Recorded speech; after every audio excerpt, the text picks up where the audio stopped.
Mackenzie, Lemar.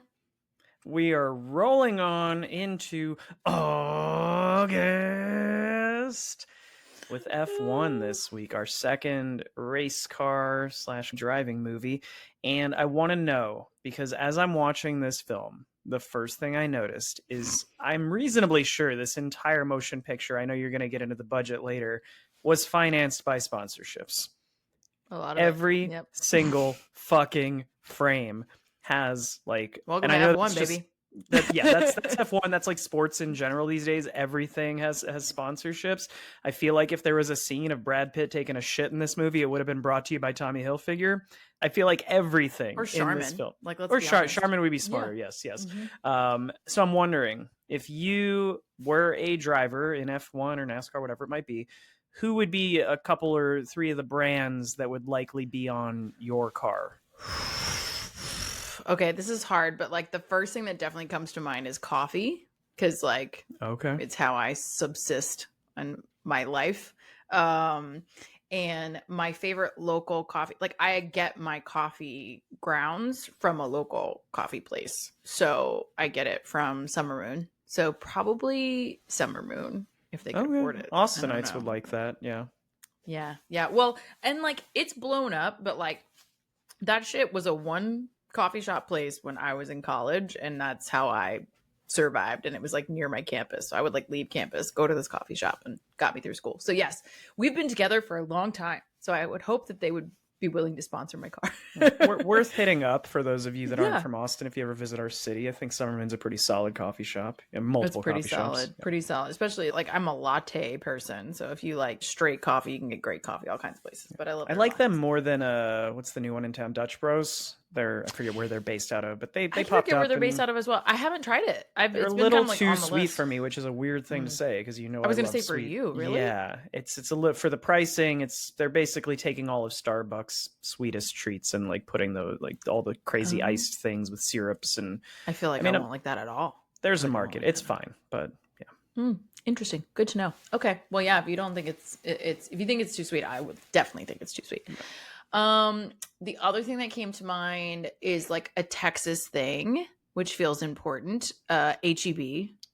Ooh, that's Definitely a good pull. want Yeah. HEB to sponsor me. I will sing their praises all day long. I think I have on this pod. Like, they're just the best. It's the best. As somebody who grew up in the Northeast, HEB is the best grocery store chain I've ever shopped at. They do little things. You can find BuzzFeed, top 10 lists of the best reasons to shop at HEB. They do funny like coupon combos.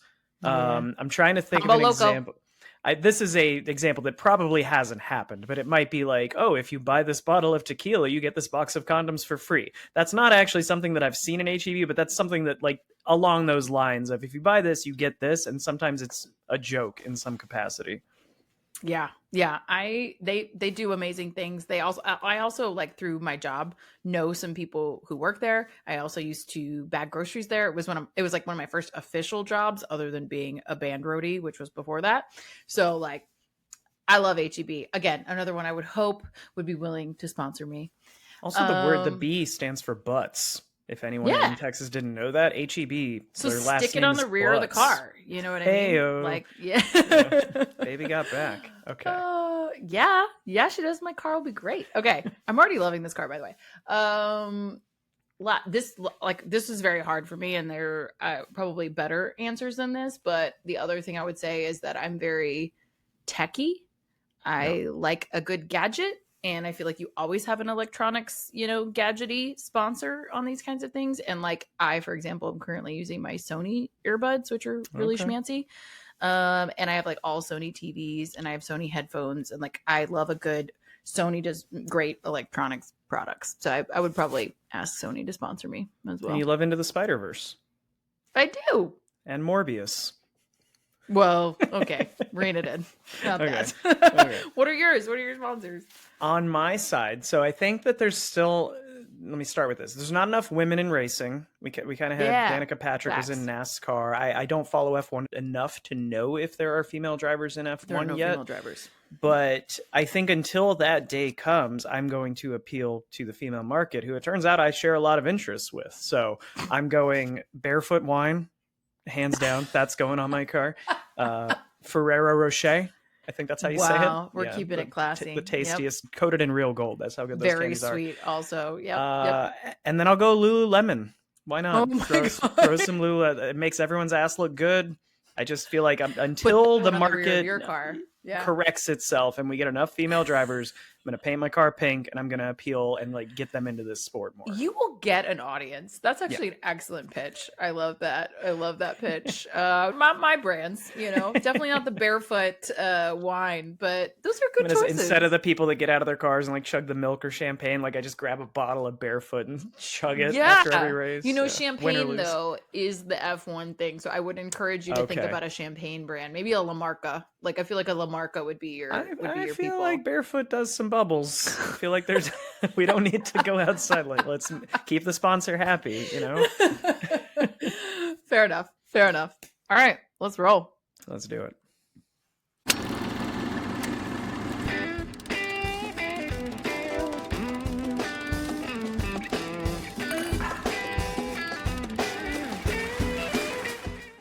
Welcome back to We Drink and We Watch Things. I'm Mackenzie. I'm Lemar.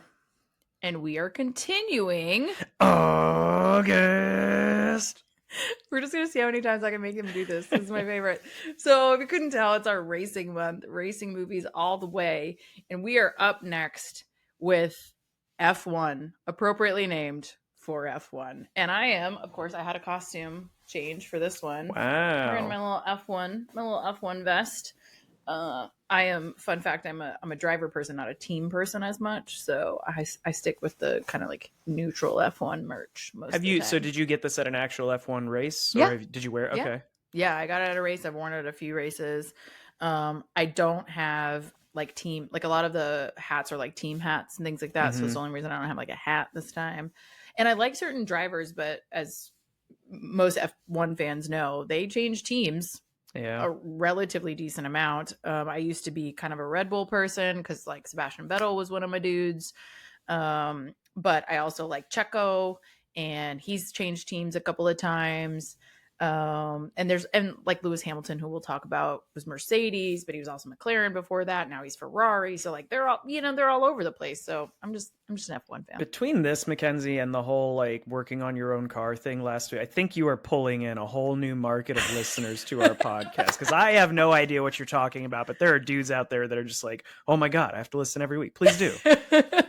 For the whole month. Listen to it for the whole month, because I'm ready to geek out with you guys. I fucking love this. Yes, there are so many people who love F1, and like you said earlier, like it's like in its prime era of it's becoming more and more well known and more famous. But anyway, we'll get into it a little bit more, but I'm super excited for this one. I'm also excited for our beverage, which you tried and I haven't yet. What are we drinking today? Oh yeah, it's really good. I have to give a shout out to at Craft World, as always. Skylar crushed this. I told Mackenzie I'm gonna have a hard time not finishing it by the end of the episode. Like it's gonna be gone probably 20 minutes into this. But this is 2 ounces of. So I should say beforehand, you're not shaking and stirring this like a lot of our recipes. You're just gonna build this in a wine glass and then stir it up at the end.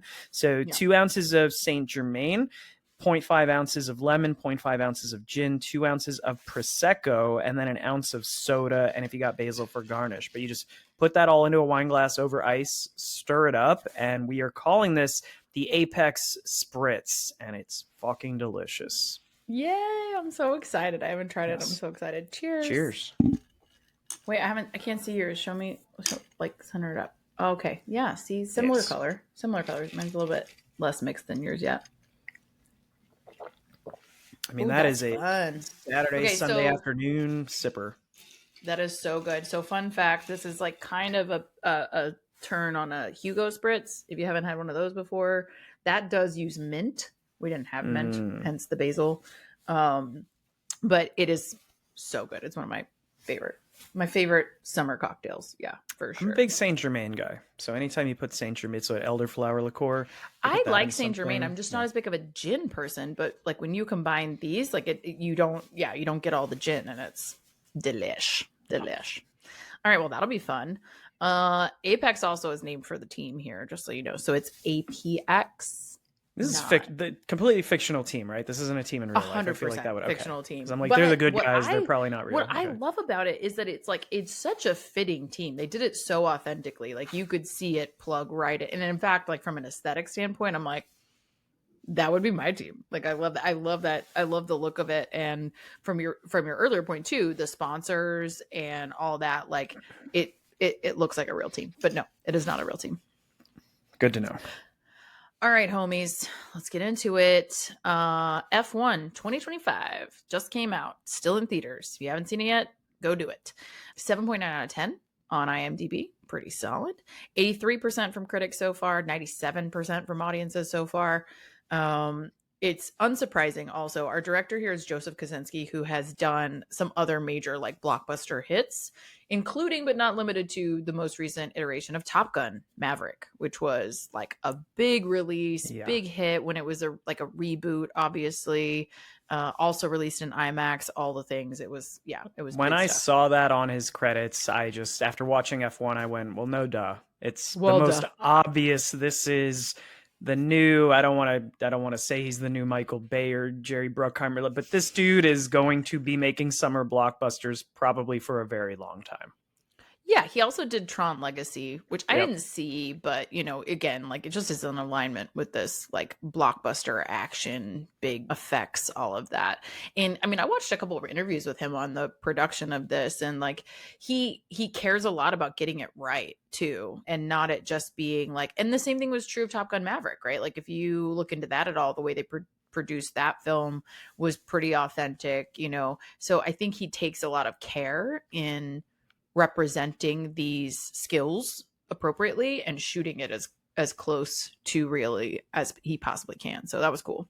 The camera stuff in this, I know that we don't want to get into the production and like the actual stuff yet, but just looking into the details of what, because this is an Apple picture for those of you that don't know, like an Apple production, and the extent they went to give this sense of realism and just like being in the race of they built like 15 mounts onto every single car in these scenes, and each mount could hold 4 tiny ass cameras. When I say tiny, literally 10 centimeters by 10 centimeter cameras. And that is why, in a word, this movie is thrilling. The race scenes are fucking incredible because they feel like you are in there.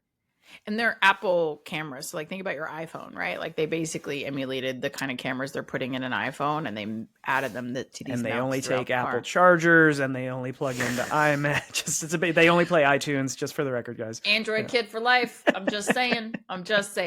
Anyways, yes, no, the production is awesome. It feels, again, very authentic, and they took great care to make sure that it was real. And we'll get into more of like how deep they really went on that, even on the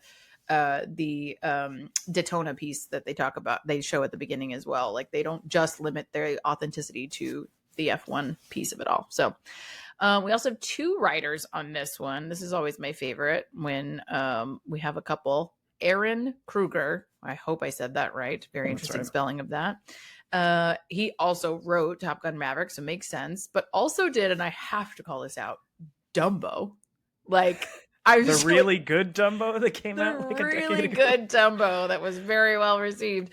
And then also another one that I thought was funny, given that we just talked about Matt Damon last week. He did The Brothers Grimm, which was one of Matt Damon's not best, right? So he did that one as well. I thought it was just funny. The ones I wrote down, which speak to me, you guys know I'm always going to bring the horror thing. He wrote The Ring, like back in 2002, 2003. I didn't even go that far back. I didn't realize that. He wrote The Ring, so you know that was one of the first ones that he wrote. He did Scream 3, which is the worst one in the franchise. I think that's general consensus. He has some B movies in here. That's interesting. Yep. And then he did 3 different Transformers movies. Again, I saw that. This is just literally a summer blockbuster. You have to go in. When I go see Godzilla versus Kong, I know exactly why I'm going to watch that. It's not about deep characters or anything else. So when you go see this F1 movie, that is what you need to go in with. Of like, I just want something really good, popcorn flick, good visuals. You won't be disappointed. Yeah, I think that's fair. The writing is not like the reason you watch this movie, for sure. No. So Joseph Kosinski was, again, the director, but he added to what I thought was interesting, the Twister's story. You know, that's always our favorite, of So I saw a tornado once, and what if, okay, there was this movie called Twister in the 90s. What if there was more than one and we call it Twisters? we did okay, it get to work. Truly. So yeah, that was his energy. Yeah. And then he also did Oblivion, which is like a Tom Cruise thing. I call that out because like there's a lot of Tom Cruise in all of this, right? Like this was like potentially a Tom Cruise type of movie. And fun fact, I just wanted to marry these 2 weeks together. Tom Cruise and Brad Pitt were originally cast in Ford versus Ferrari in the first iteration of that development. And it didn't take off for a number of reasons, including but not limited to budget. But also, Tom Cruise realized he wasn't going to drive that much. So he was like, no, that's not enough driving for me. So I'm all good. And he stepped away. So they both went on to do their own. He went to go in a fighter jet, and Brad was like, fuck it, I'm going to go into an F2 vehicle. So I thought you were going a different way with your fun fact of, wasn't this originally intended to be a Days of Thunder sequel? Wasn't that the original pitch? And that's Tom Cruise. Was Brad Pitt in the, I didn't see Days of Thunder, but like, okay. So I don't think this was originally conceived as a Days of Thunder sequel. Yeah. Again, Tom Cruise attached. So it's weird that Brad Pitt ended up, stepping in, and like it obviously went a different direction, but also like I love when they say that, right? Like the same people are involved in this conversation. Mm-hmm. This is a totally fucking different movie. Like, can we like it's like you thought of a racing movie. Great. Yeah. And now we're doing and there's race cars. And now we're doing an F1 movie, which is radically different. So I kind of don't associate the two of those things, but like great. I'm glad you guys had a Days of Thunder idea. But anyways, major cast and crew here. Brad Pitt, obviously, as we've said, plays Sonny Hayes, and we've talked about him a few times. I thought I'd throw a random one in here this time. He did The Assassination of Jesse James by the Coward Robert Ford, which is probably the longest movie name that he's done. So it's one of his favorite self-performances, he says. Like, that's one of the best that he, and I'm on board with that. Yeah, he's great in that. I was going to say, this is the fourth Brad Pitt movie that we've done in like quick succession too. Do you remember the other three that we've done? Bullet Train, yes, for sure. We did one last month. Moneyball. Yep. And we did one at the very beginning of the pod, all the way back in Tarantino-vember. Oh, Once Upon a Time in Hollywood. No, we didn't do that one. We didn't do that one. Okay. No. What was it then? Inglourious Basterds. We did Inglourious Basterds. Yeah. Well, we had a hard time picking for that month, so I kind of don't remember. I mean, that's fair. You did name another Tarantino movie with Brad Pitt, so good pull. I mean, just saying. Yeah, this F1 film is the biggest paycheck that Brad Pitt has received in his career. Yeah. Again, tying back to, they made like tens of millions of dollars in sponsorship to put toward the budget in this film. 40 million to be exact. Which almost counteracts Brad Pitt's $30 million salary for this.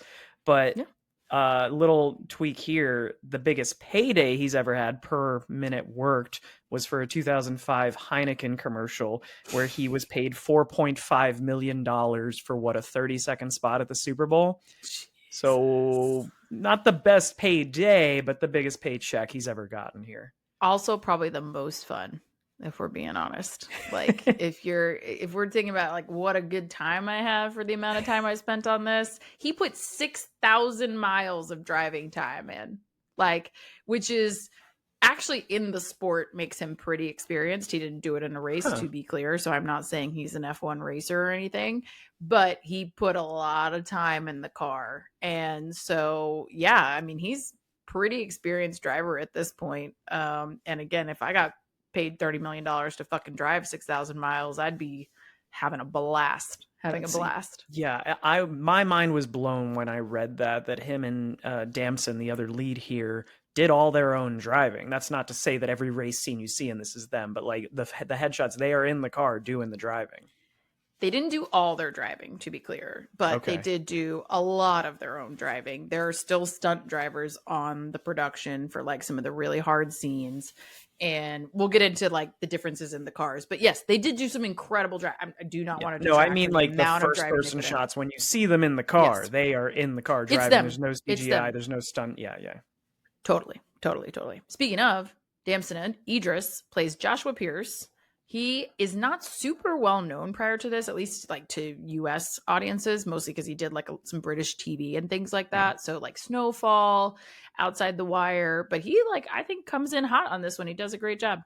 It's a great like kickoff role for him in Yeah, American cinema. I want to check out Snowfall because I'd never heard of it. I've seen it me pop up neither. It on looked Hulu, but interesting. like, yeah, it's got an 8.4 rating. Apparently, it's all about the beginning of the crack cocaine epidemic in Los Angeles in Hmm. the 80s. So it's up my alley. I love The Wire, so I feel like Snowfall might be in that I same love that you drug. went from crack cocaine to it's up my alley. I'm really I love crack what a cocaine, segue. so yeah, let's see where it all came from. Oh, yeah, we'll have to check that one out. You let us know how authentic that is, We'll Lemar. do. Uh, Javier Bardem, obviously, what a fucking gem. He plays Ruben Cervantes in this, and I love this character. I love how he Yep. portrays him.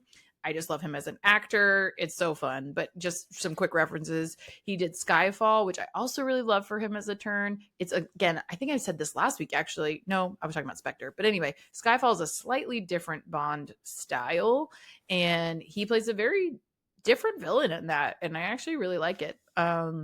And then he's also, of course, I think really his breakout role to US audiences was No Country for Old Men. So Yeah, and he's been in big a one. lot in recent years. He was in Dune. He Mm-hmm. did Being the Ricardos, which I haven't seen yet.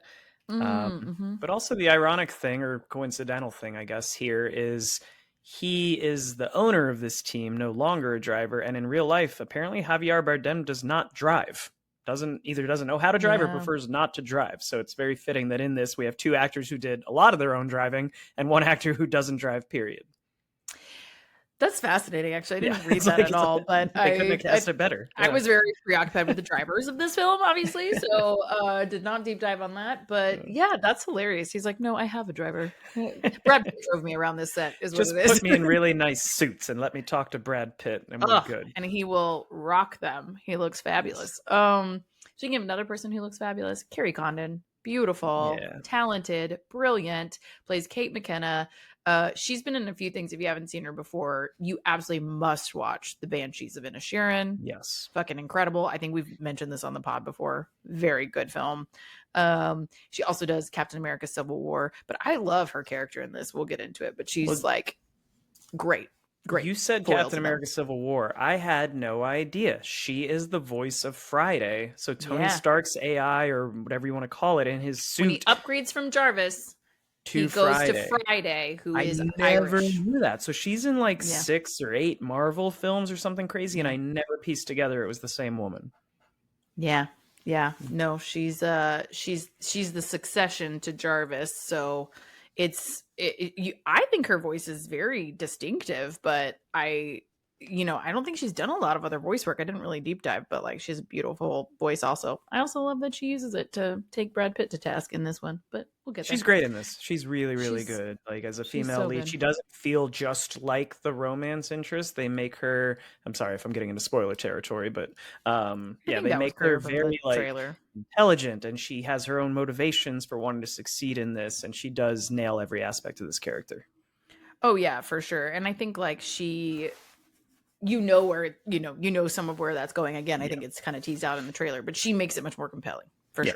So Tobias Menzies plays Peter Banning. We'll get to him, but he's been in a few things. Outlander, and we talked about Katrina Balfe last week, where they are key characters in that together, so that's fun. And then he also did You Hurt My Feelings, which I've heard great things about, but I haven't seen. Do you know what that's about? I haven't even Julia heard of it. Louis-Dreyfus is in it, and I actually went to the Texas Conference for Women last year, and she spoke at that, which Cool. was like, she's so funny and she's so cool. It was awesome. But also, she talked about that, and she said that was like a really hard film, but really compelling of just like interpersonal relationships and how to have a conversation about hurting each other's feelings without it basically not being constructive. But I haven't watched it. I just seen the trailer, and it looks like a really interesting foray into that. It was kind of heavy, but it's supposed to be really well done on her part. And I don't know who he plays in that. I think he might be the spouse. Like I think he might be the partner in that. So interesting. Check it out, maybe.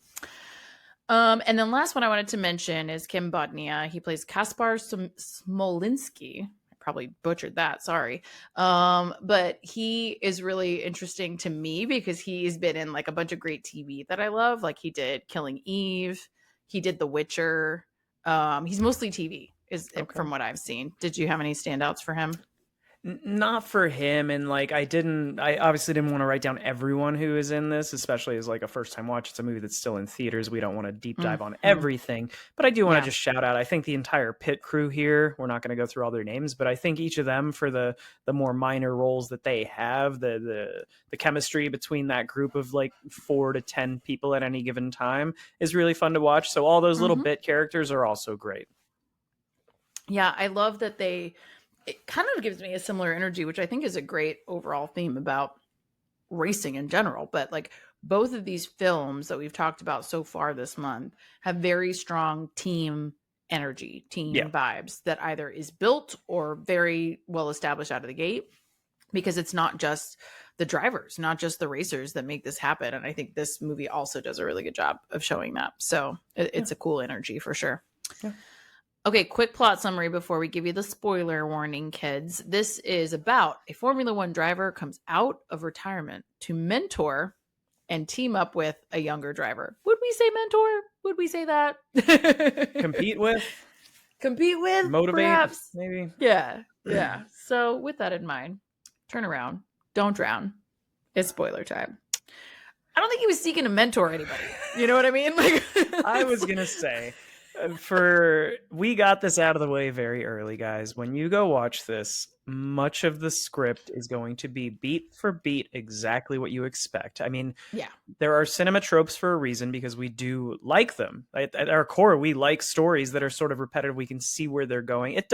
It does. We'll get to where it surprises me a couple times in the script later on. But for the most part, this whole mentor storyline, it's just, dude, I've seen this a million times. Oh, I'm coming out of retirement. You don't know anything because you're young, and I'm going to motivate you. Because you're a babe. And eventually we're going to team up and everything, that we're going to win. It doesn't make it a bad movie, but again, you go in not expecting to be super shocked at how this all plays out. No, and I think we've talked about that. Like we talked about this a little bit more in Action April as well, of like, you kind of know what you're getting into when you're watching an action movie or an action hero movie, right? Like there's going to be some trials and tribulations. And what I think is cool about racing movies in particular is it has the built-in sense of suspense. Like you can know exactly where this is going, and it doesn't change the race, right? It doesn't change how the race feels, how the shooting feels. And like some of this is based, and we'll get into this, some of this is based on real races, like real, and not all won, not like over the years, over the decades. And so you literally know what's about to happen or what's being emulated, and you're still like a little bit on the edge of your seat. And I mean, like I've gone back and rewatched F1 races in the past. Yes, I'm a nerd, and you know what's happening, and you still can watch it and like be, invested. So I think that's what comes through here. I was going to ask you, speaking of that, right out of the gate, because I wanted to talk to people who actually watch F1 and then see this film, because obviously it's highly fictionalized and like this is a fake team with this fake plot that's the main conflict here. And there's a bunch of Easter eggs in here. As somebody who doesn't watch a ton of F1, I've still heard of Verstappen and Hamilton and Red Bull and all these things. And I know that there are moments of crashes in specific races that are sort of mirrored in this. But you, as an actual F1 fan, obviously you don't speak for everybody, your personal opinion, did you think this did a good job of it, or did you think it was kind of like popcorny, like not accurate to real life? As a fan, I think it did a good job. As an F1 purist, which I am actually, I wouldn't go so far as to say I am, there are some really intense F1 fans. That's, I think, why I say that is I'm definitely an F1 fan. I do not watch every single race. I literally don't have time. They are at crazy hours. Like I just can't, but that's why I have the subscription. I can go watch some stuff later, whatever. Yeah. But some purists are very intense about the sport, very intense about the rules. There are some distinct rules that are broken here, like at climactic moments. So like things that literally would not have been able to happen in a race and in a season. So I could see that being hard to get past. But again, like as a storytelling fan, as a fan of cinema and all of that, it's still a great time. It's still a really good watch, and no, the writing isn't perfect. You do know where it's going. But I think it still gives the energy of the race. very authentically. It has some really good call out moments of these Easter eggs that while you as an F1 fan probably know where they come from, they still just feel like they contribute to the story. They don't feel shoehorned in. They feel like you're just watching a movie where this like intense thing happened or this thing happened. And so, yeah, I think they do a good job of trying to balance capturing the culture and the energy of F1 weekends and racing while also trying to tell a compelling story. Yeah, I think they do a good job of that. That's a thanks for that assessment. Yeah, I was more curious than anything because I watched this and I went, yeah, this is very enjoyable and it's thrilling, but yeah, I had that in the back of my head.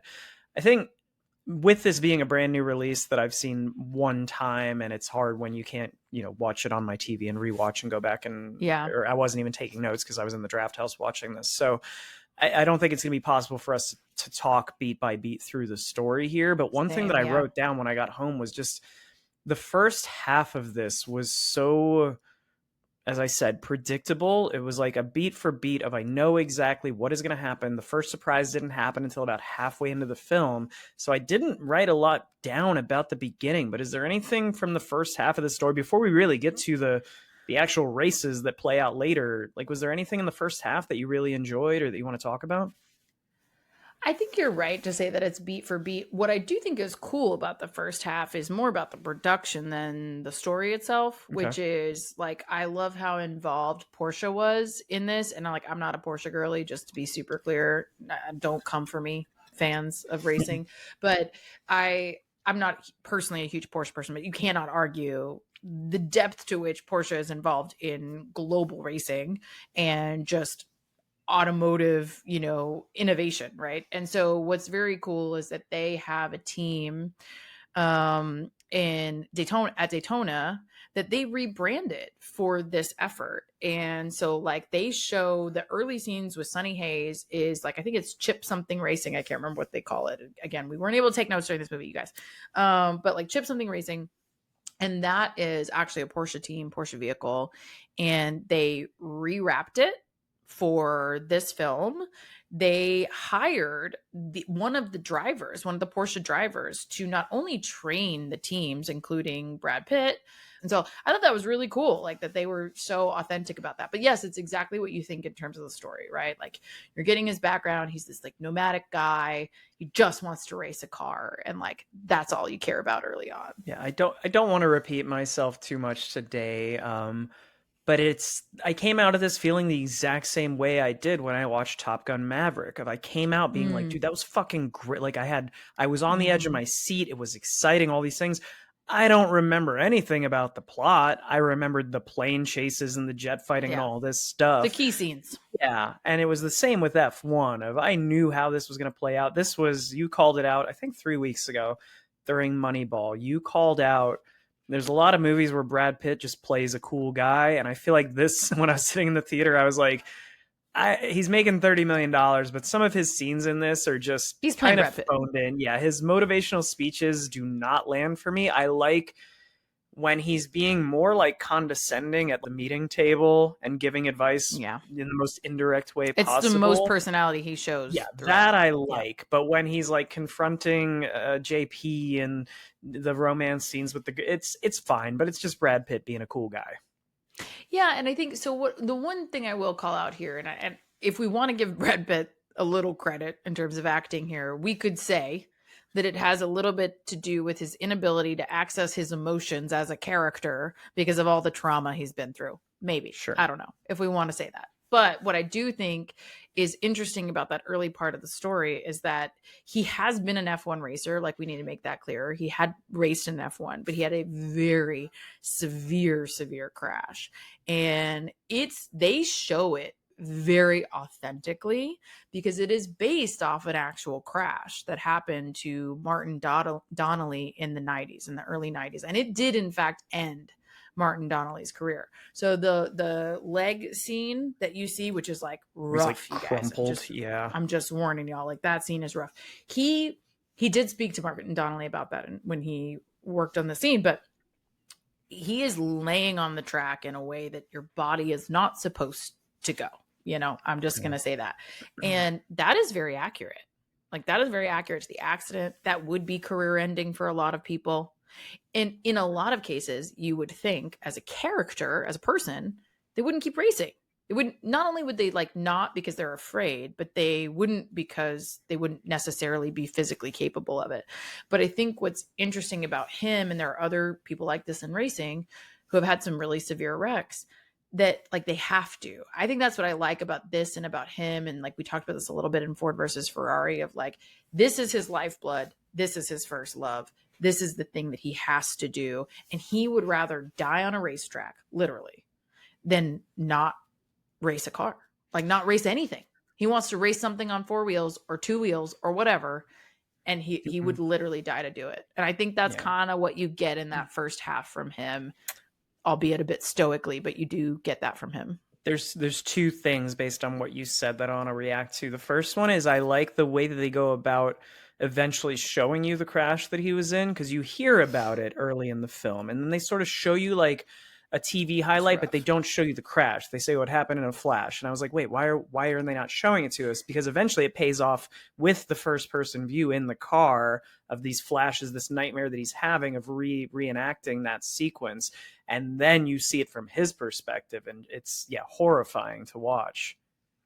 It's horrifying. It's, if you look at the actual footage, I again, like you, I couldn't take notes or double check things while I'm in the theater. So I can't remember if the footage in the theater is the same, but I did go look at the original crash and they held it up. I mean, if they reconstructed it, they held it up very well. If not, it's the same footage.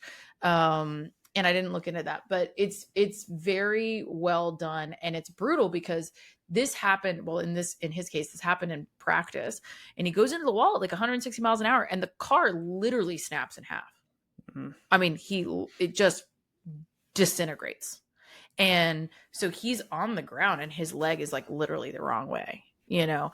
And so I just think this is a guy who comes out of that. He has so much rehab. He has cannot immediately get back into the car, and he gets into all kinds of bad habits. You see like where this builds this character into like a drinker, a gambler, a guy just chasing the next thrill. Because if you think about it, like, or again, this is in this guy's bones.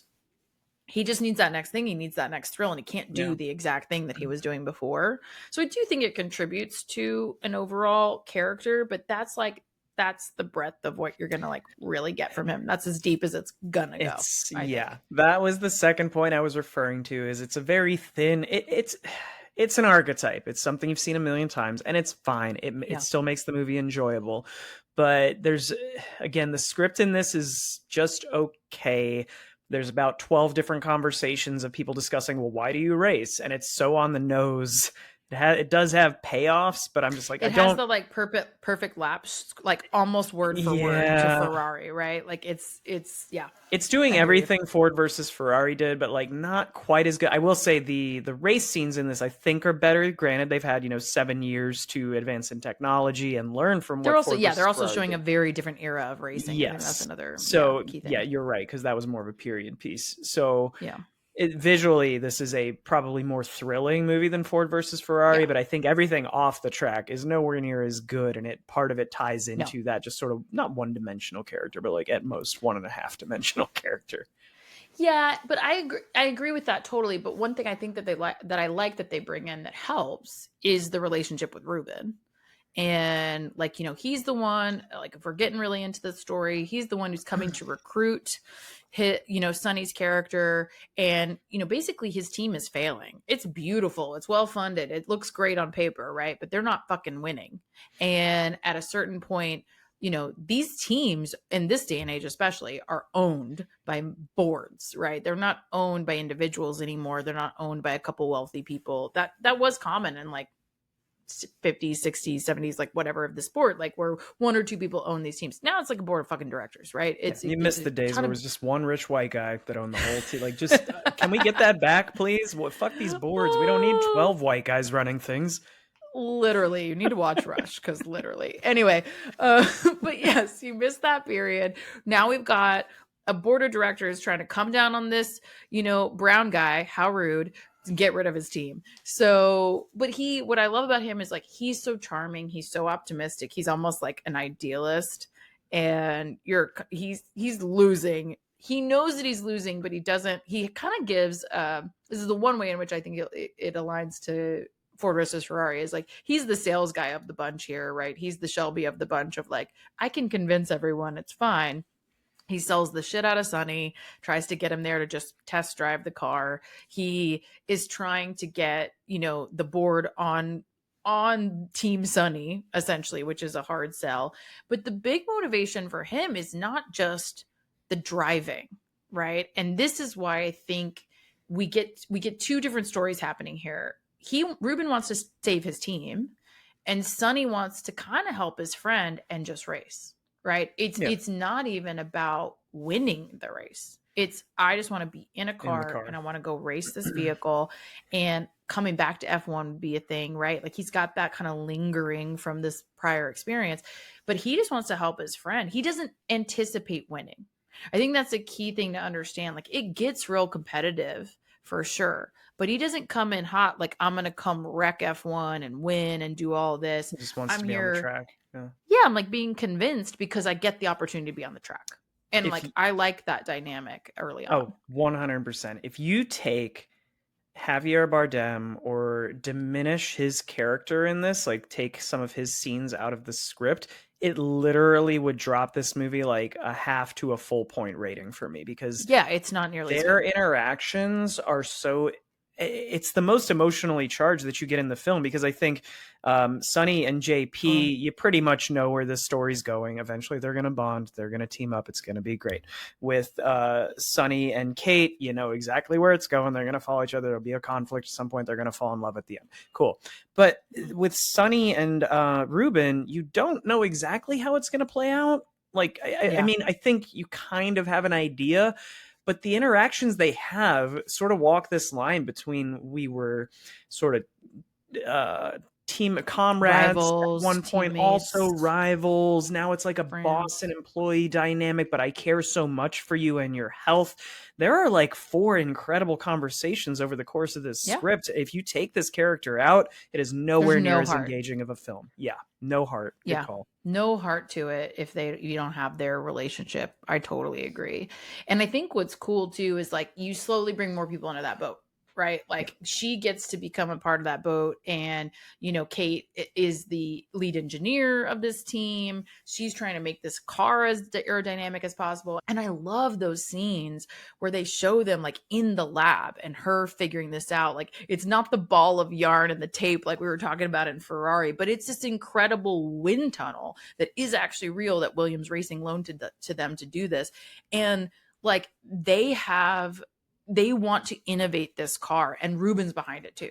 Ruben's like, I'm here for this constructor. Like, I want my racers to do great, but I want this car to do great. And it's in an effort to just win, but it's also to like keep this team as what it is. And I think that's like the compelling part of this story, and also about F1, to be honest, like that you are rooting for different things at the same time.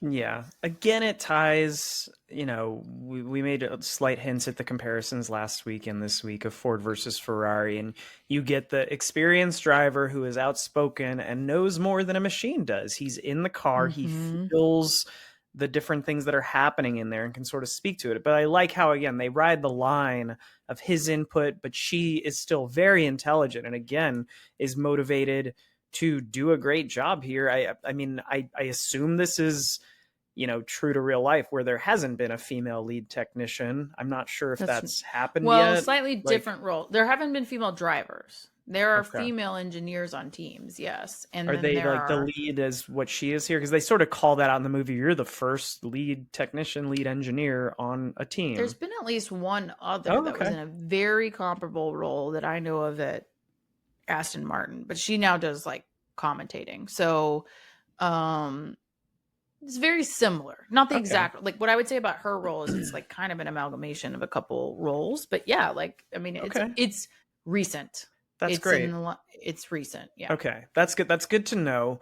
I like how they don't make her obsolete by being like, well, Brad Pitt, his character knows everything, and it sort of does away with your technology. Yeah, They she sort of doesn't get meld. overruled by him. Yeah, they meld together and find a way to make both systems work, which in the end makes both of them look better. I like that she calls him out of the gate, right? Like, again, I even have in my notes to your point of like, you know where this is going. Yeah. Like, you know they're going to hook up. You know something's going to happen. They're Yeah. interested in each other. That's fine, by the way. Also, like, it's not that weird that people in the same industry of the same interests would be attracted to one another, right? Like, fine, whatever, check, check, check. But she, out of the gate, holds his ass to the fire. Because it's the same thing we were talking about last week of like, especially in F1, it's like to finish first, you have to finish. Yeah. And she's like, talk to me when you have finished a race, sir.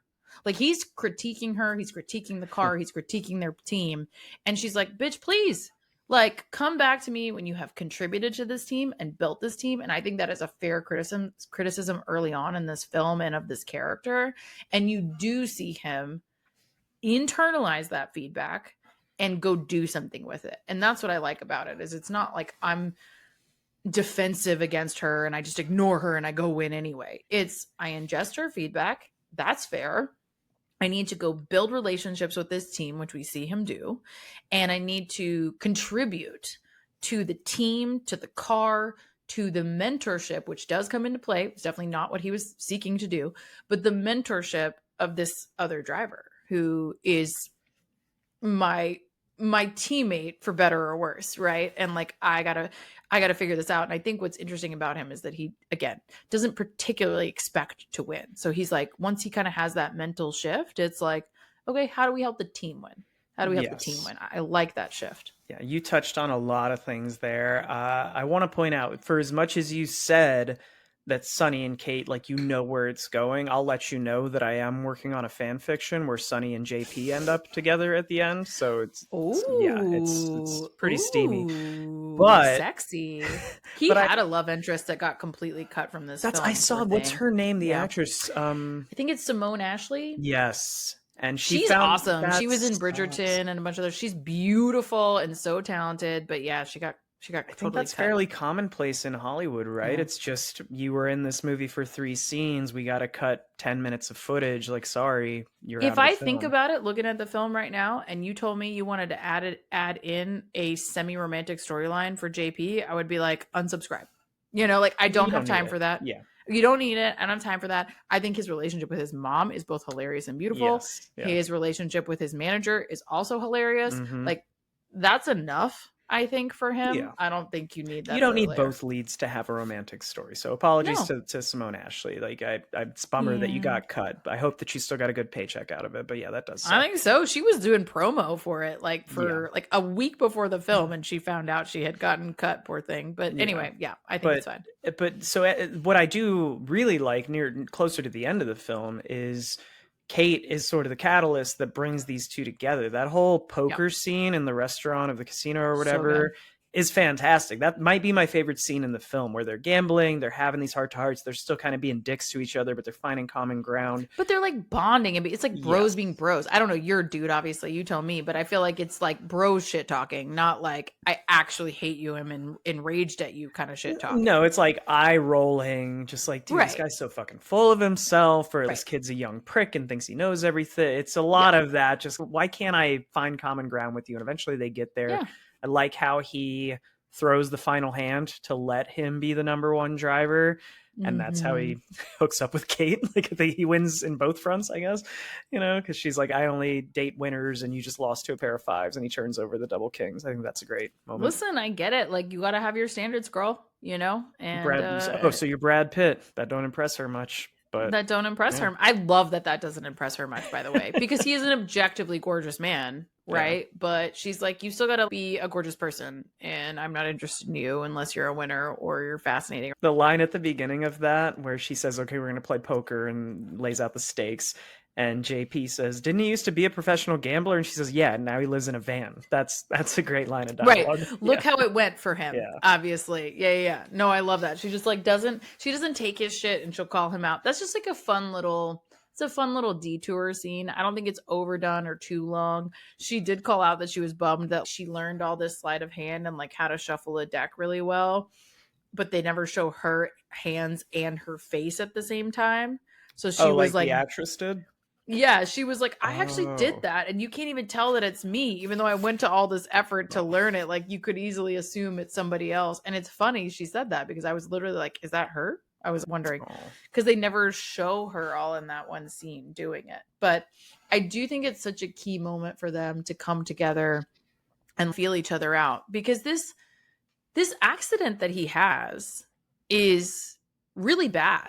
You know, he burns his hands. This is actually based off yet another real accident that has happened in Formula One where the like burnt hands coming out of that wreck. And so he does have to go into rehab and like this team gets built without him a little bit. And then he comes back and you see that conflict between him and Sonny where Sonny really is trying to help this team at this point, but JP hasn't caught up. Like JP hasn't been Yeah. around and doesn't get it. And so I think that little side scene helps them kind of like figure each other out and get it together. But like there's so much of Lewis Hamilton throughout this that I think like we have to call out before we wrap, which is that one, he was a producer on this film. He's a 7-time world champion and he's 105 Formula One wins, like on the whole. So that's a world record. But then you have the crash and they're throwing the freaking steering wheel out. Lewis Hamilton did that, like threw the steering wheel out. So I just love all those little nuggets that show that the dynamic on the track can be very different in front of a camera and behind the scenes and all the things. And they bring in some real world examples here. I do, for as much as I criticize some of Brad Pitt's performance in this and some of the script in general, I do like, and this kind of ties into when we were covering Moneyball, Brad Pitt again. When he storms into the locker room and he's like, why are you celebrating? Why are you partying? That's not what winning sounds like. It's almost the same thing he does here. It's like, why are you smiling for the press right now? You just came in like 15th, 18th place. Like, why are you so happy? And that is a criticism of a lot of F1 drivers, to be fair. Again, I think that captures the culture really well of like, you have some F1 drivers. These people have a crazy payday, right? Mm-hmm. Like at the end of the day, they have a crazy payday. This, however, is an incredibly deadly sport, as we said. So there's a reason they're getting paid buku bucks to risk their lives every week in these Grand Prix. But there is a swagger. There's an aesthetic. This is a wealthy sport. Like the drivers are making a lot of money and you are paying a lot of money to see it. And there's a lot of luxury and affluence that surrounds this experience. And so a persona forms as well. And I think you see JP's character really capture that part of the expectation very well of like, I have to have this persona to be a part of this sport. And Sonny is not that guy. He's just a fucking racer. Yeah. He's just like, but sometimes you can be so straightforward and just invested in your craft of like, he's not trying to teach fucking life lessons. He's just trying to teach you how to be a better racer. I do like how the superstitions kind of tie in. We talked about this again with like the baseball films last month. I like the mismatched socks, the card in the pocket, him jogging the track. Again, it's a sports fucking trope filled movie, but how he starts out jogging the track by himself and eventually gets 2 more team members and then it's 8 of them running. And then at the end, JP is running it. It's like, that's a cool moment. Even if it's a little hokey, it still makes you feel good to see him adopting those principles. Yeah. And I think like you do get invested in what this team is becoming without JP. And him coming back is the thing that like actually gives you a different layer of anxiety, right? To how is this going to play out? And do they trust each other yet? And have they gotten over this hump? And, you know, really Sonny has become kind of the anchor for this. And then, of course, he has his own wreck, which is really bad. And that's where you get that more of that Ruben relationship coming back to kind of, again, anchor the story of, like you said earlier, I really love this guy. And I don't want my friend who I did bring in to help me and help this team. I don't want my friend to die. Yeah. And I think that's really a compelling scene, but it does add to that arc of the story of like, is he going to race in this final race with people, or is he going to, you know, is he going to have to bow out? And you get the, like you said, kind of the trope of him coming back in, literally walking across the track, you know, like hoofing it. He's flown economy to Dubai, which is, wow, incredible, just to show up. And I think it's great that he wins over that scene in that moment hardcore F1 fans will be like, he couldn't race at this point. You'd He be didn't make the disqualified. qualifying race, so he can't do that. But again, that's one of the ones where I'm like, the F1 fans got to be patient here. It's a story, it's a movie, yada yada. But then it does make for this compelling scene where, again, we're emulating a lot of experiences. He's literally towing Pierce in. Like, that's that scene of him, like, you create this, you are taking all the wind off of him, so he doesn't have the same drag issues that you do when he's behind you. And this did happen between Checo and, I think it was Checo, yeah, and Verstappen, when they were both at Red Bull, and he like tows him in. He didn't have the ability to win, but he had the better tires, so he could take the drag, you know? So like, I love that they're incorporating these nuggets from both the wrecks and from like the cool things and the cool teamwork that can happen on the track. Cause it is a team sport at the end of the day. Yeah, I can't personally appreciate, like I said, the Easter eggs and the things that they mirror from real life experiences. But I do love the technical specs. We talked about physics last week in Ford versus Ferrari. So in this one, I like that they bring in the strategy of like, when do you pit? Which tires do you put on? Like, how much do you slow down based on the weather? I like that we get into those technical components and the strategy for the ignorant folks like me who are just like, oh, it's just you go fast and you turn, like that's it, right? It brings in a lot of those components. But I don't want to backtrack too much, but I just want to call this out before we get ready to wrap. Is the first moment, when I alluded to earlier, the first moment in the script that surprised me was when JP crashes, like that flaming, horrible, terrifying crash. I thought they killed off the character. Like, I thought, holy shit, they just killed him off halfway into the movie. And I thought that was the way they were going to go. And obviously that's not what happened. And when they said he only got burns on his hands, at first I was like, oh, that's it. It looked a lot worse than that. But you saying, hey, it was a real life wreck that happened and the guy did only get burns on his hands, that kind of makes it make more sense. Yeah, there is an actual driver, and I can't remember who it was, but there is somebody, I think he was in the 90s, who had a very similar crash. And part of what you have to understand is that the suits are fireproof. They're flameproof, and the gloves are not the same material always. So that's part of why he burned his hands. And if you get out fast enough, it's not that bad. But there are that is a very traumatic scene for a lot of F1 folks to watch, not only just because it's terrible, but also because one of the most famous F1 racers and actually team leaders of all time is Niki Lauda, who had a really horrible crash, and he burned his entire face and his body. Like, he was crazy. It was like severe burns over, I think it was something like 60+% of his body. It was really bad.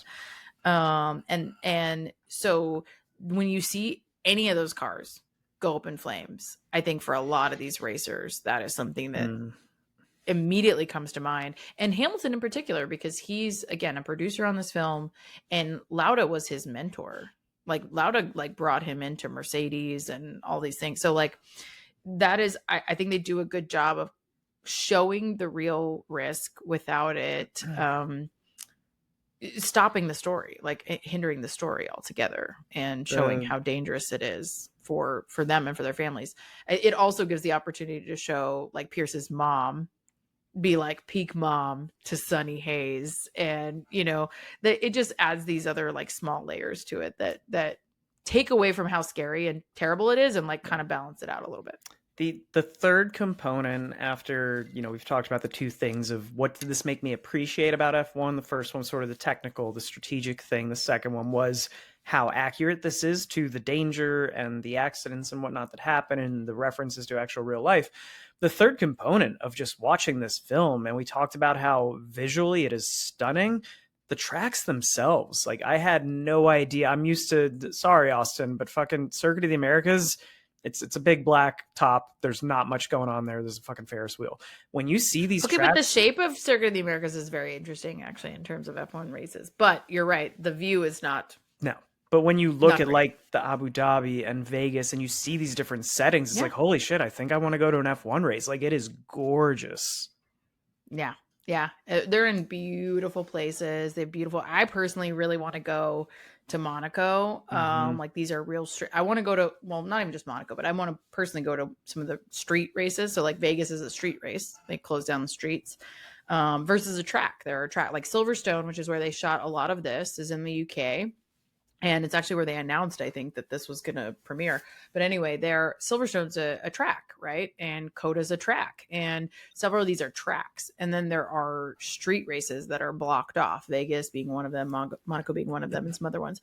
Those are the ones that I want to go to. However, like there are several of those that are very dangerous. They're very, very dangerous. Like, because again, similar to the Le Mans story that we were talking about last episode, the roads are not treated, they're not graded, there's no camber, so your strategy changes so much track to track, right? Race to race, Grand Prix to Grand Prix, it's totally different. So I think that's what's really compelling about how they this season and how they kind of talk about the strategy in this movie, and they show you in the meeting rooms and they show you like how they're talking about how they're going to tackle this race, and it's really kind of fascinating to watch. So if you're an F1 fan but not a purist, I think you'll have a good time with how you're talking about it today. I'm actually shocked. It almost sounds like an F1 fan would enjoy this more than like a casual person who doesn't watch a lot of it, which I thought would be the opposite. I thought they'd be sort of like, no, this is wrong, they didn't get this detail. But it sounds like, you know, all the little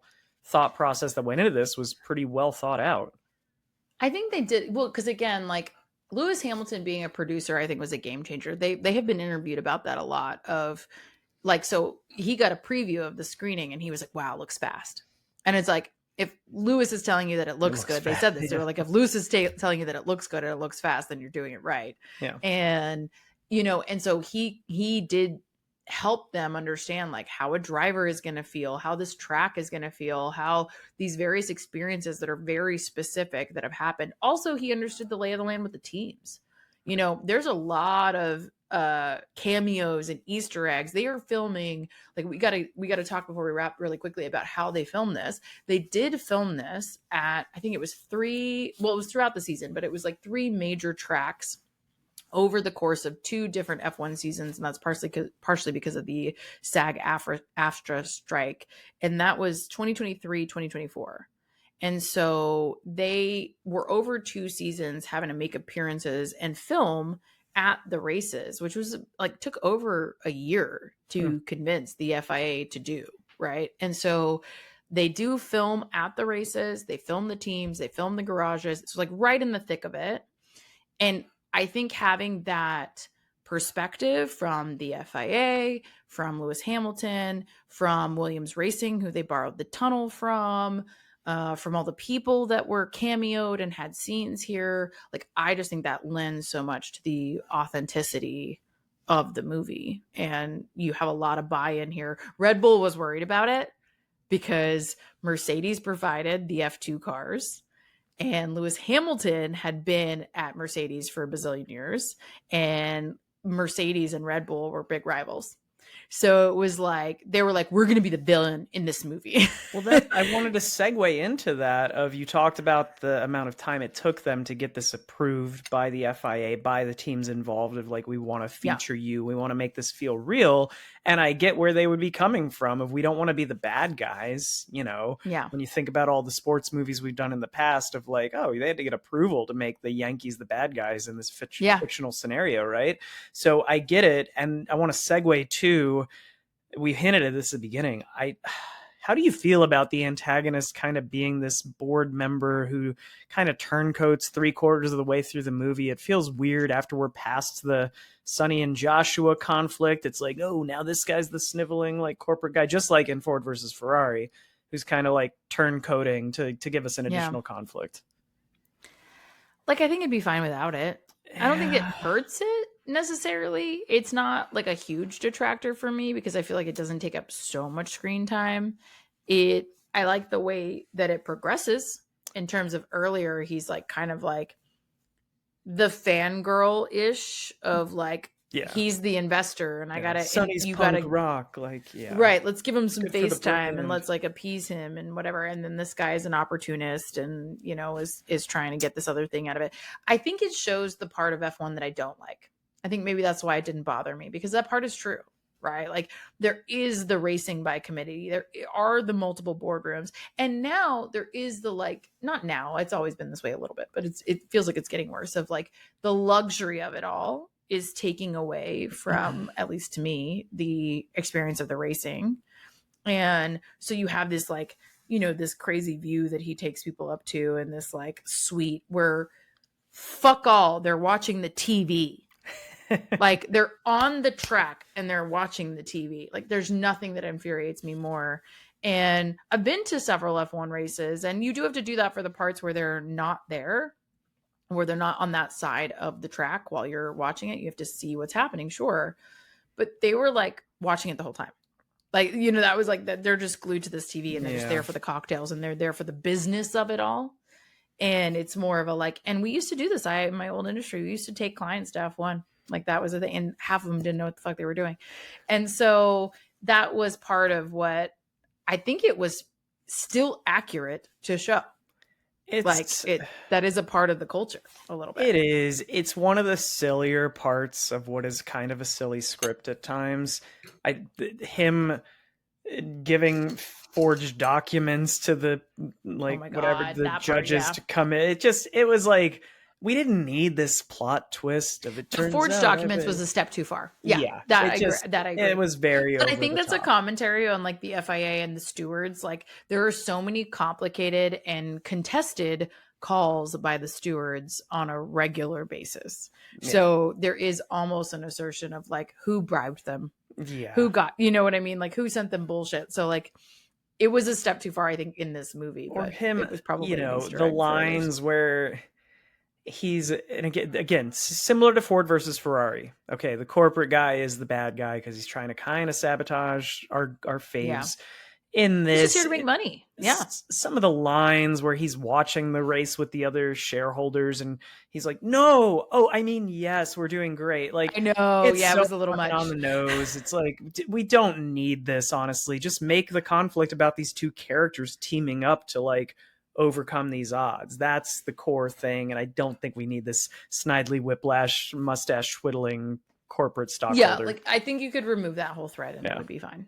I agree. I think it's more interesting to me because I'm like, kind of checks out. But you could, from the movie, remove it all together, and it would be a tight script, and maybe we can get Simone Ashley back in here. Hell yeah. So I mean, it feels weird to skip over this, but again, similar to last week, I was so enthralled by the final race and the way that it plays out that I'm just going to tell you guys, I don't have a ton of notes on the last like 30 minutes of the film because it's very thrilling, and you should definitely go see it in theaters if you can, despite all the knocks I've given on the script itself.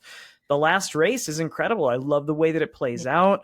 I love that Sonny makes the decision to say, JP, go ahead, go win this race, and like lets him take the lead, but then he ends up spinning out with the other driver, and then it's on Sonny, and we get that perfect lap, as cheesy as it is, when Kate says he's flying. I fucking love a perfect lap. Like, I don't give a shit. I know it's so cheesy. The score drops out, it becomes silent, and you're just in the cab with him. That is a great moment. I don't necessarily need Kate telling me he's flying. I get it. I know what's happening, but I love how there's no drama of is it a head-to-head race in the final lap? No, he's going to fucking win because he's driving in the moment. He knows no one can beat him. Yeah, I do love that. Again, the racing parts are the best parts. Oh, absolutely. You know, the racing, like not just because a race is interesting. It's like that's the focal point, and it's shot so beautifully, and you still get the suspense here. And you do like that.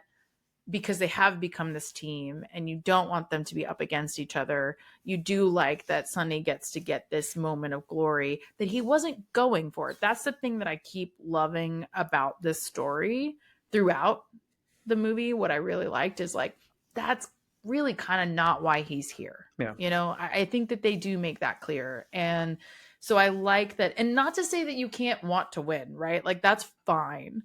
But I like that he's just here to race, and he's kind of had this career, and he is fine being the second driver, the backup driver, whatever. And he's trying to help his teammate. He's trying to take him in practically, and it just doesn't work out. And so then he becomes the guy, and he gets this one like beautiful, great moment. I like the trophy superstition part of it too, where he won't touch the trophy. He's like, give it to Ruben, which in fact, in theory, I think because of the paperwork thing being figured, the forged documents thing being figured out, he would have probably won the constructors championship, which is what goes to the team owner, right? Like that goes to a Ruben. So he would have still gotten his own trophy in theory, but I still think it's fun that he's like, nah, man, that's you. That's all you. And then you cut to like him, going to do his Baja race. The ending fizzled a bit for me. Maybe it's just riding the high of the race. But when the race, it is so tropey of like, I never cared about any of this. I'm just going to walk away from the crowd. And it's sure, why not? Like he just goes off to his hotel room or whatever. And then he meets up with the girl and he's like, I'll see you down the road. And he has one moment with JP. That part was very anticlimactic for me, I will say. Like the goodbyes, I didn't like. I to your point, I get why, like in a tropey race, whatever, this character type of moment, why that would happen. But yeah, I didn't really like that because I felt like Kate was like, if anything, an equal to him in terms of like what she expected of him and what she demanded of him and like how he rose to the occasion and that they bonded in this other way. And like, I don't like how it feels dismissive of her at that point when they've had this, like they don't have to get married tomorrow. I'm not saying that, but it is very dismissive of this bonding experience. Can I see you down the road? Like what? Like that, just if I were writing this script, I think the obvious thing is to have her show up with him in Baja, like have her supporting him at the next race or like working on his car. Like that could be a right. Cool In theory, the season is over, right? Like if we're being, I'm not saying leave your job for this man, but like the season is over. Go to Baja together. Yes. Yeah, exactly. Like that could have been more. The ending fizzles a little bit, but it's and him and JP. I agree. I think it's so quick, and it doesn't feel like they really. Again, wrote it into the script of how much they learned from this or what the takeaway is. It's just kind of like, this was fun. And he learned so much from him. You see that in non-verbal ways here. Like I will give him credit in the way that he plays this. He makes it clear that he has learned a lot from Sonny in this experience in a short period of time on screen because they don't give him the words to say it. And I do think that's a little bit of a miss for sure. Yeah, for as much as goodbye is very Damson Idris in the first half, like everyone else in the first half of this for me, was just kind of like super archetypal. The second half, he really does crush it. I like when he's from everything from that car crash of JP's onward is really fucking good, except for the ending fizzling a little bit.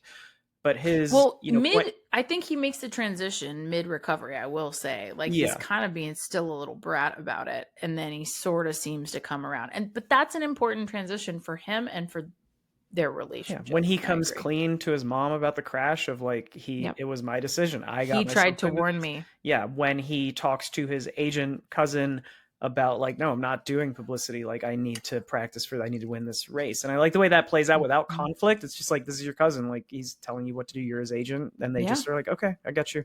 Like, I like that. That's not a conflict. That's cool. First. Yeah. He gets better, which of course I think you're supposed to have that happen a little bit. I think you're supposed to see that a little bit. His progression as a character. And I wonder, I really do. I don't know the answer to this, but I wonder how much of that feels like Lewis Hamilton's story a little bit of like, again, some of what I was saying earlier of like the persona you have to put on to fit into this sport, the way you have to show up with like a certain level of arrogance and style. Like Lewis Hamilton is constantly called out for like what he wears, how much he spends, all the things. And how much of that is showing up in this character who I think it's really interesting how that translates. He doesn't, however, have an English bulldog that makes appearances on the track like Lewis does, which I will say we get to see in this movie. So I'm very happy. Roscoe, if you've never met him, that's the baby that goes walking across the track with Lewis. He's the little roly English bulldog. He's the unofficial mascot of F1 and we get to see him. Cool. So I'm happy about it. Nice. So what would you say with all that? Like, again, we've already established like the script and the story is like, Okay. What would you say is your rating watching this one? This is a difficult one to rate because the highs are so high, and it's not that the lows are so low, but the lows are just so predictable. Yeah. But you know what you're getting. I don't ever need to watch this again, but fuck, was it fun to watch. I usually only grade on like a half. I usually only grade on like a half-point scale, but I feel like this one I need to go a little higher. So I'd give it like a 7.7, 7 point. Like it's a C+ movie. 7.7. 7.7 Is or that the 7.8. first time you've ever done that? I think so, because I don't want to give it an 8, but I don't want to go as low as a 7.5 because it's better than I thought it would be, but there's still a lot to not like about it. Wow. This is a we drink and we watch things first. Lemar, well, let me give you another 7.7. first before you get to your rating. Where does F1 fit in your Fast and the Furious franchise rankings? Because we all know this is a prequel, yeah? F1 opposed to Fast 5, Furious 6, whatever. Like, so where? No, that's not how that works. That's not how that works. It's not? No. It's a different series. Okay, I need to go rewatch this. I changed my mind. I do need to watch this a second time. Kept waiting for Vin Diesel to show up. That's why I gave it a 7.8 instead of a 10. We were waiting for like a building to building like car stunt, and it had never came, and you were just sad. That's what it is. Okay, that makes sense. What is my rating? Great question. As you guys know, I like to gut check this at the last moment because why not? I would probably go an 8. Like, I have a great time watching this. It is not perfect. The story's not perfect. I kind of don't care. Like, I get to watch F1 cars and F1 people do their things for 2 hours in a really aesthetically beautiful way, actually. And with a lot of really cool, like, production stunts, background, like real authentic contributions to it. Again, like, at Daytona, at the F1 races. I feel like your connection to this one is similar to when we did The Fall Guy, and you had all those tidbits of like, look at these stunt, like you loved all the little background, and I think that's feeding a little bit of why you're taking more from this than me. If I knew more about F1 and all these things, I'd probably rate it a little higher. Let's just go to an F1 race, and I think you'll like hear it, and you're gonna feel it in literally in your bones and your body, and you're gonna be like, yes. There it is. Like, then you're going to get it. And yeah, I think it's normal that I have a different vibe for this one. So yeah, I think an 8, an 8 out of 10. Yeah. Pretty good. All right. Well, thanks again for another week of letting me fangirl on racing movies. Bless y'all. Come back next week to join our next entry, which is kind of a very different take in that we are not racing at all, but we are definitely trying to drive fast away from things. Baby Driver. It's going to be very different. Sequel to Baby's Day Out, if you guys remember that classic 90s comedy. Sure. Totally the same. It's canon. He grew up. That's definitely part of the story. We had, on brand. All right. But in the meantime, follow us on our socials. We drink and we watch things on Instagram, TikTok. We also have a Reddit account, which I keep forgetting to contribute to Reddit, but we're there. Nobody's responded to your comments in a while. I hate to break it to you. Sorry. I did turn off the notifications though, so you don't get an email every time I post something. That's You're probably welcome. That's probably why. You can also watch the video portion of this podcast on YouTube or Spotify video to see Mackenzie's awesome vest and costume changes in this 2-episode day. And finally, you can email us anytime. We drink and we watch things pod@gmail.com with theme ideas, movies, or things we missed, or things you want to add to the conversation, questions, all that good stuff.